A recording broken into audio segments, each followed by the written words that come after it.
Hey beautiful people, Frank Yap here and welcome back to our channel. Our topic today is very interesting because for me, this is the first time that we are touching this long debated topic about skincare ingredients. And since we have been doing a lot of skincare products on this channel, I know I have the responsibility to share with you, my audience, what I think about the matter. So today we're going to talk about the three usual skincare ingredients that we find that we commonly think negatively about. And we're starting right now.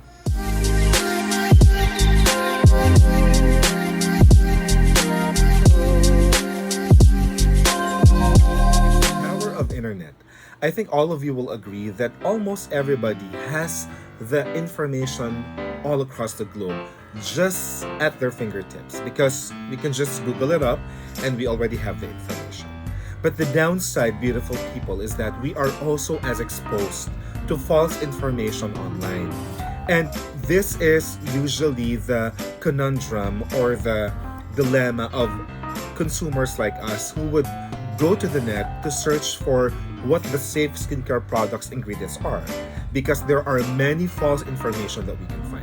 So the first ingredient that's worth mentioning in this topic is what we call parabens. You will agree with me that if you go out in the market, you look at wipes, you look at moisturizers or lotion, the usual marketing is the product is paraben free, correct? And paraben is already become popular but in a negative way. Parabens are a group of chemicals that act as preservatives in many skincare products. Usually they are the products with high concentration of water. Example, shampoos, conditioner, lotion, moisturizers, etc. There are articles that claim that some forms of parabens are indeed the safest preservatives that can be used. But the issue, I think, of parabens was ignited back in 2004 when there was a small clinical study that exposed that some traces of parabens were found in breast cancer tissues. So that linked parabens to the development of breast cancer. They even said that parabens can disrupt your endocrine glands because it mimics estrogen, and estrogen is one of the biggest culprits of development of breast cancer. There are a lot of experts and scientists who disagreed to the claim because they said that there wasn't enough evidence that could prove or link parabens to the development of breast cancer. They even said, guys, that in order for a person to develop breast cancer, the person needs to be exposed to extremely high doses of parabens. And that was the reason it was never founded. But of course, because of marketing, large corporations and skincare brands wanting to be able to sell their products well, especially nowadays that people are more aware of how safe skincare products should be, it became, of course, a strategy not to put parabens. But guys, if you go to the website of FDA Philippines, there is indeed an article in there that tells you that some forms of parabens were indeed banned from the Philippines and there are some that are also safe.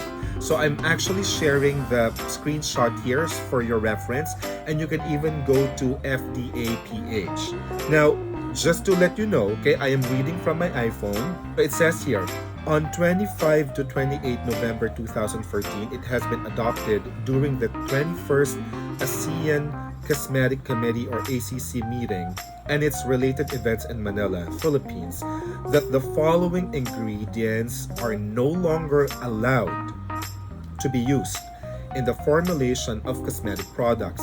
These are isopropyl paraben, isobutyl paraben, benzyl paraben, phenylparaben, and pentyl paraben. Now, beautiful people, there are many forms of parabens. So there are the ones that are commonly safe. You can also find information about parabens if you visit the website of Unilab. They have a page in there that also talks about parabens, which ones are safe and which ones are not. So technically, guys, I believe that finding parabens in our skincare products is not really a bad thing, provided that those parabens mentioned are not found. In fact, guys, you will be surprised that even the safest brands that you know in the market and some dermatological products that you can get from your doctors, from your dermatologists, contain paraben.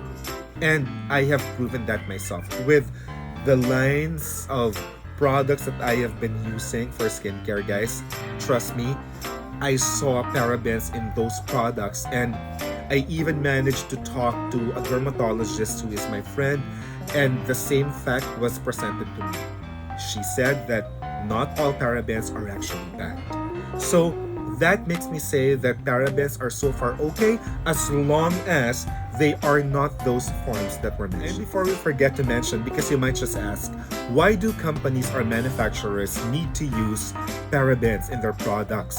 Simply because they are preservatives. So they're designed to prolong the shelf life of products so that it can reach to as many customers as possible. Next ingredient, alcohol. So we commonly comb through the back label of our products, right, to look for alcohol contents. And many of us also want to stay away from any skincare products with alcohol. But the truth is, guys, alcohol is indeed a large, diverse group of chemicals, of course, with many names and with many functions in the skin. They aren't as bad as we think about them. And as we mentioned, there are many types or there are different names of alcohol. Of course, the most popular one is the isopropyl alcohol that we use as rubbing alcohol. You also have your ethyl alcohol. Ethyl alcohol, beautiful people, is commonly used in skincare products. You also have your methyl or your methanol. That's also one. According to dermatologists or doctors, the use of alcohol in a skincare product is mainly of two things. First is, of course, it gives a different texture or elegant texture in the product by making it lightweight. So if you have moisturizers that are lightweight or even lotion, try to look at the back label of the product and you will see small fraction or little amount of alcohol in there. So that's one. Another thing is that it can also make the product faster absorbing. So there are products that need to function as that. The other reason for this, or the second reason, is of course the purpose the alcohol is being used. Now, there were some experts who say that when choosing to use products with alcohol, you have to know first your skin type and also your goal. I'll give you an example. I have oily, acne-prone skin. Okay? Now, using a toner with alcohol in it can be beneficial for me because toner with alcohol can break down the impurities in the skin and also the sebum. And because I have oily skin, that will be beneficial for me and that can help me unclog the pores and avoid breakouts, correct? But if you already have allergies, or you already have skin irritations, or you have skin condition like eczema or psoriasis, then using alcohol will not really be beneficial for you. So you have to know what your goal is, and you also need to know the purpose you're using it. Isn't it that if you are dealing with your breakouts or pimples and you want to dry them out, you usually use alcohol-based products because that's also one of the functions of it. So there is no much harm in using alcohol as long as you know your skin type and the purpose you're also using it. Now I have another tip for you. Alcohol can also function as a preservative in a product, but manufacturers or companies usually have other primary preservatives in it. So the next time you visit a store and you find an alcohol label on the product, that should not make you back out, okay?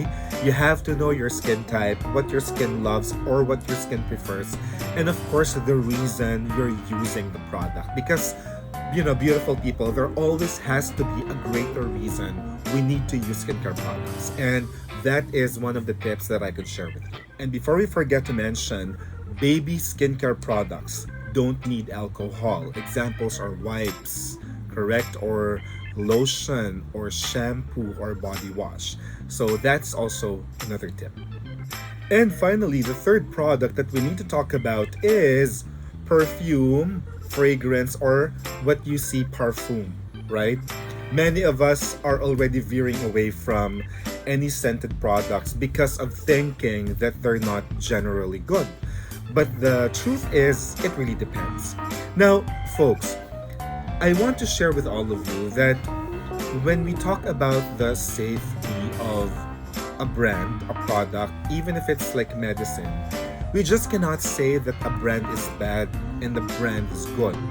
Because the truth is, the reaction of those products in the body varies, correct? That's the truth. To some, it's effective, to some, it's not. It doesn't mean that if you are enjoying your Victoria's Secret highly scented lotion, that it's bad because I am allergic to fragrances, right? It doesn't go that way. So we need to stop labeling products as good or bad because the truth is it can also be offensive for the regular users of those products. So we also have to be sensitive about it. Now, why do companies need to use fragrances in their products? First is for varying reasons. You have to know that when we talk about fragrances and skincare products or cosmetics, usually they are under two classifications, either synthetic or chemical, meaning it's a combination of lab chemicals, or natural. When you say natural, guys, most of us would think that they were extracted from plants, from flowers, that they were like essential oils or aromatherapy, correct? But we also have to know, guys, that there is no exact regulatory definition for the terminologies aromatherapy or essential oils. But so far, guys, those are the two categories of fragrances. It's either it's natural or it's synthetic or artificial. Now, there are dermatologists, even here in the Philippines, who say that many people are indeed reactive to fragrances, and I am actually one of them, but not all the time. There are certain products that are scented that my skin can tolerate, and there are some that I can't. There are also specific brands that I am also unable to tolerate. Of course, I'm not going to drop the bomb, right? No naming of names, but the truth is, it works that way. I also know of people with severe allergies, skin allergies, who are able to tolerate scented products. Now, why do companies need to add fragrances in their products? Two things, guys. First is, sometimes it's best to mask the unpleasant odor of the combination of products. I mean, guys, how can you possibly sell it to your customer? How can it make somebody heal, or how can it relax somebody, or how can it promote wellness if the product that you're using smells bad? So there. That's primarily the purpose. The second purpose is that there are products, especially that are used for treatments, for therapy, for relaxation, that are really meant to just have that pleasant smell because it adds to the experience of using the product, right? Usually, guys, those liniments, those oils that we use for, massaging, right? The ones that we use in spas, let's say, they are scented because it promotes overall wellness and calming effect, right? Very similar to the effect of essential oils, the ones that we use, right? That we diffuse, that we apply on our body. They also need to be scented, and it has to work that way. But that doesn't necessarily mean that they are bad, because again, there are people who are allergic and there are people who are not. And again, even people who are allergic do not necessarily react to skincare products. Beautiful people, there are thousands of chemicals that can be added in products. One of the downsides of finding fragrance or perfume on the label of our products is that we don't know exactly what chemicals or ingredients were used for the fragrance part. And it will be a little challenge for many consumers because you wouldn't know if you will be reactive to it, or at least you will be able to observe if you will likely develop allergies to the product. Now, I had to research about it. So when I checked the website of US FDA, I found out about FPLA, Fair Packaging and Labeling Act. And that act is protecting manufacturers or companies to reveal their trade secrets. Now, what's the bottom line of our discussion, beautiful people? It's the fact that we as consumers have the obligation to inspect or to check or to read the labels of the products that we're using. Not only for skincare, but overall for the products that we really are using. We have to make it a habit to, of course, go through the labels. Because this is all about not only the safety of ourselves, but the safety of our loved ones as well. You know, we have FDA to regulate and to monitor all these products, but you also have to know that to each his own, right? These products that are available in the market are meant for the general or public consumption. So meaning it's catering to a specific skin type, it's catering to the overall wellness or benefit of the majority. And if you are the type of a consumer who has specific allergies, let's say, or you have specific needs, then you have to go to a professional and get help. Manage to use a product that causes you allergies. All you have to do is just to stop using it. And if, let's say, the rashes or the allergic reaction persists, then you can consult always your doctor. Never rely or never buy brands just because they were endorsed by a celebrity or you constantly see them in the advertisement. No. It always has to be able to keep to its purpose or the reason that you're buying the product. And that's everything for our vlog today, beautiful people. We hope that you found value in our discussion today. If you have comments, suggestions, or questions, then you can utilize the section below. And I always get back to you the earliest possible time. I'm always thankful for the interaction. And please share with me, beautiful people, what ingredients you are allergic to. I want to find out, guys, because I'm also releasing another vlog about the usual skincare ingredients that we should really avoid. And I'm also going to share with you a set of the don'ts, the skincare products that we should never combine so that we can attain the highest possible positive results. Okay, so if you enjoy contents like this, please give us a like, share this video with family and friends. Thank you very much for always supporting our channel. You guys stay safe, stay beautiful. Remember, whoever you are beautiful. And keep living your life. Until the next time.